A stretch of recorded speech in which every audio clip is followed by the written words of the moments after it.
अभी किसी ने कहा था, आपने कहा था कि खड़े हो जाइए, तो मुझे एक अपना व्यंग आ गया, छोटा सा सिर्फ एक व्यंग पढ़ूंगा क्योंकि आप काफी देर से सुन रहे हैं। इसका उन्वान है सिंहावलोकन। सुनाता हूँ। मैं एक सभागार में हूँ, देख रहा हूँ कि एक शेर मंच की ओर बढ़ रहा है। उसे उसके लेखन हेतु पुरस्कार मिल रहा है। वो बहुत ठसक से मंच की ओर बढ़ रहा है। मुझे उम्मीद थी कि शेर है तो सिंहावलोकन अवश्य करेगा, मगर वो नहीं करता। अब शेर मंचासीन है। पुष्पगुच्छ, अंगवस्त्र, प्रतीक चिन्ह, चेक वगैरह मिल जाने और फोटो उतर जाने के बाद संचालक शेर से 2 शब्द बोलने का अनुरोध करता है। शेर माइक के पास आता है और अपना बड़ा सा मुंह खोलता है और शेर के मुंह से निकलता है म्याऊं।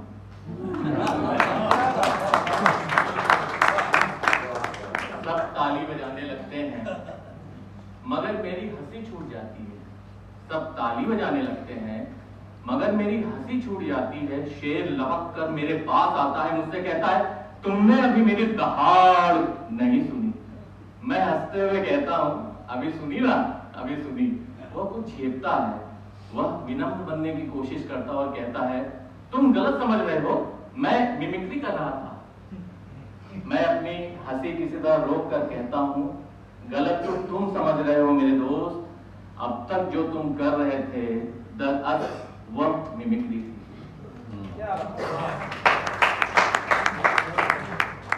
अब एक दूसरा सुना देता हूँ आपको।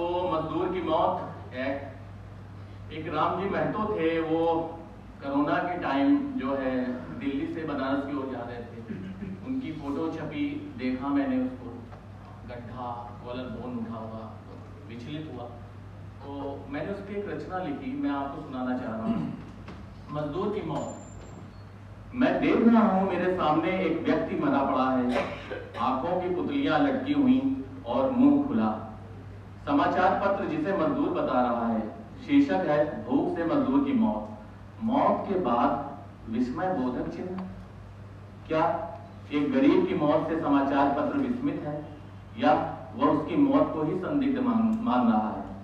मैंने कई बार कई समाचार पत्रों में पढ़ा है कि फला की संदिग्ध मौत। बेशक यह हेडिंग गलत है, विस्मित तो मैं भी कम नहीं हूं। मजदूर के मरने की खबर कैसे छप गई? मजदूर के मरने की खबर कैसे छप गई? मैं देख रहा हूं मरने के बाद भी मुंह उसका खुला हुआ है। ऐसा लगता है कि अभी भी वो कुछ खाना चाहता है, जबकि मौत उसे कब का खा चुकी है। मुंह खुला है तो अपने आखिर वक्त पे क्या कहा होगा? क्या कहा होगा उसने?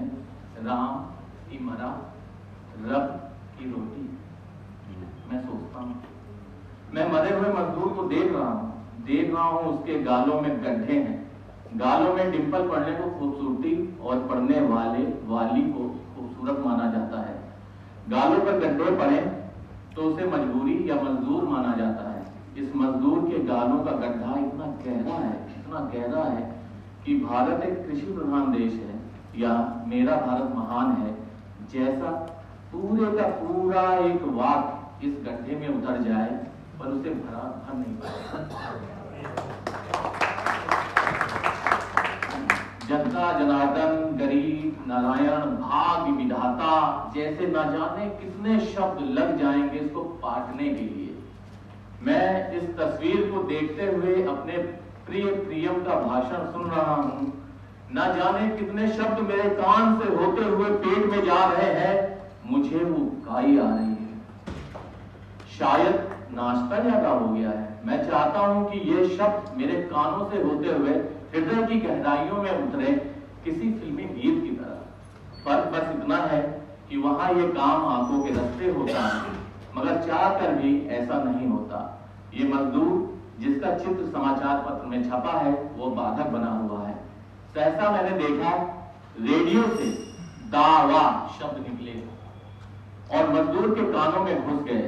मैंने देखा उसकी लाश फूल गई।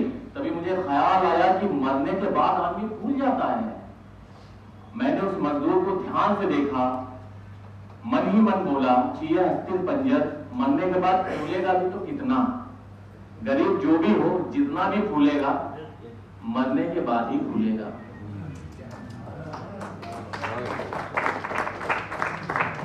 गरीब जो भी हो, जितना भी फूलेगा मरने के बाद ही फूलेगा। अमीर तो जीते जी फूल जाता है, कितने देखे हैं, फूलता ही नहीं फलता भी है। तो फूलना फलना गरीब के हिस्से कहाँ, उसके हिस्से तो भागना दौड़ना है, जिसके दम पर हम सब फूलते हैं, जीते हैं, उसकी तो सांस ही फूलती है। अब मैं कह रहा था, हाँ मैंने देखा कि दाग वाह उसके कान से होते हुए उसके पेट में पहुंच गए, वहां जाकर वे अपनी गति स्थान बदल दिए। अब उनका क्रम वाह दाग हो गया। इधर मैं अपने प्यारे प्यारे पीएम के उद्बोधन में बार बार विकास शब्द सुन रहा हूं, विकास या विकास। मैं सोचता हूं कि हमारे पीएम अपने आगामी भाषणों में जब 130 करोड़ देशवासी कहेंगे तो उनके अधिकारी गण क्या ये उन्हें बताने का कष्ट करेंगे कि 130 में से कृपया एक कम कर लें, मरने के बाद ही सही, क्या सही में उसकी कोई गिनती होगी? लॉकडाउन में आंकड़े नहीं थे, आपको याद दिला दें, लॉकडाउन में आंकड़े नहीं थे मरने वाले। तो पहले एक गरीब आंकड़ा तो बन ही जाता है, भूत बने ना बने, गरीब आंकड़ा तो बन जाता है, लेकिन लॉकडाउन का आंकड़ा नहीं था। तो उस पर ये मैंने लिखा, मैं मजदूर का चेहरा नहीं उसकी पसलियां देख रहा हूं चित्र में। पसलियां है कि हंसियां? उसकी पसलियां पिस चुकी हैं। मैं देख रहा हूं उसकी हड्डियों को कितनी उभरी हुई हैं, जिसे अंग्रेजी में कॉलर बोन कहा जाता है।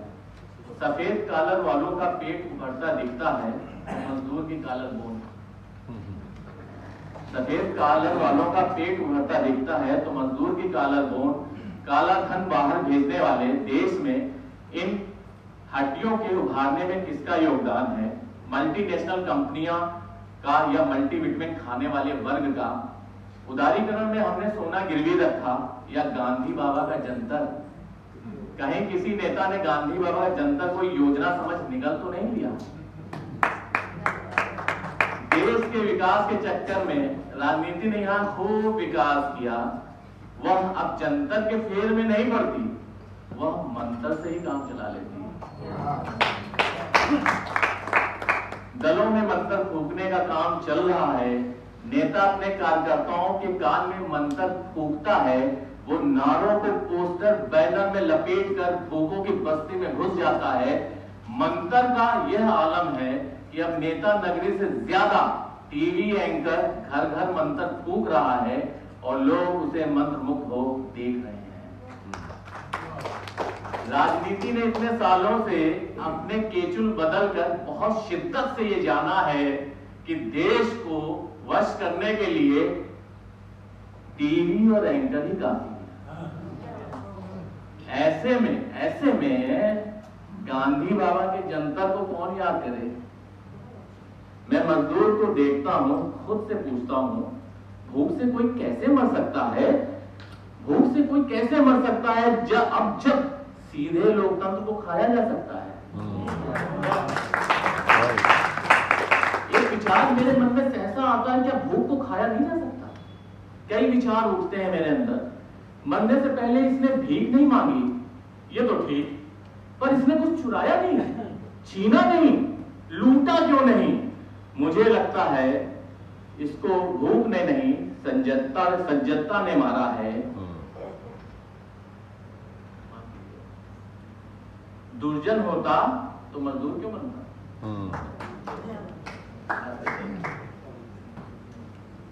दुर्जन होता तो मजदूर क्यों बनता? जनप्रतिनिधि बनता।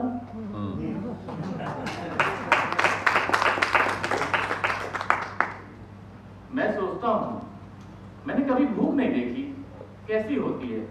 मुझे लगता है सबकी भूख की शक्ल अलग अलग होती है, वरना यह मेहनत कश भूख से ना मरता और मुझ जैसा काम छोड़ पेट भर के भर पेट भूख पर चिंतन ना करता।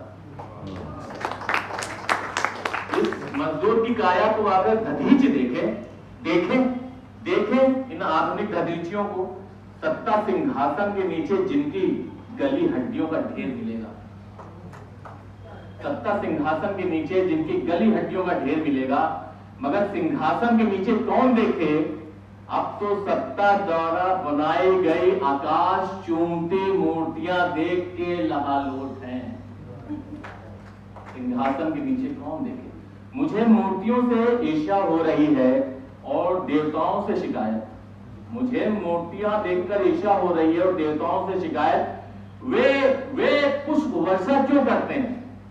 कभी रोते क्यों नहीं? कभी रोते क्यों नहीं?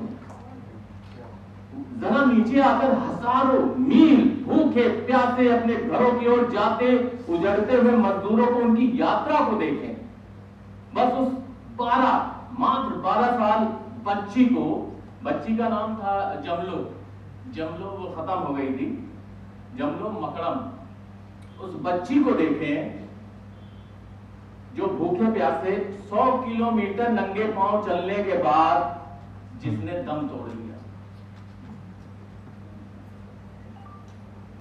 फिर सागर मंथन उन्हें मक्खन में मछली चलाने के जैसा लगेगा।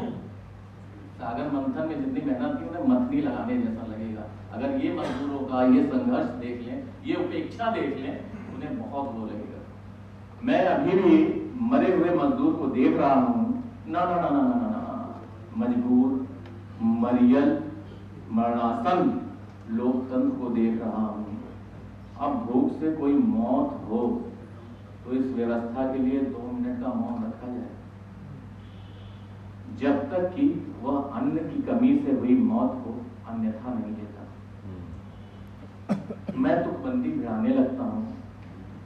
आग लगाने वालों के घर बिजली से रोशन रोशन, दीप जलाने वालों के घर पर बिजली गिर जाती है। बहुत बहुत शुक्रिया।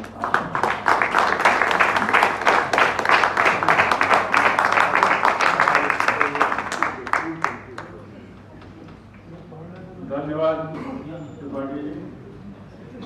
मैं आप लोगों से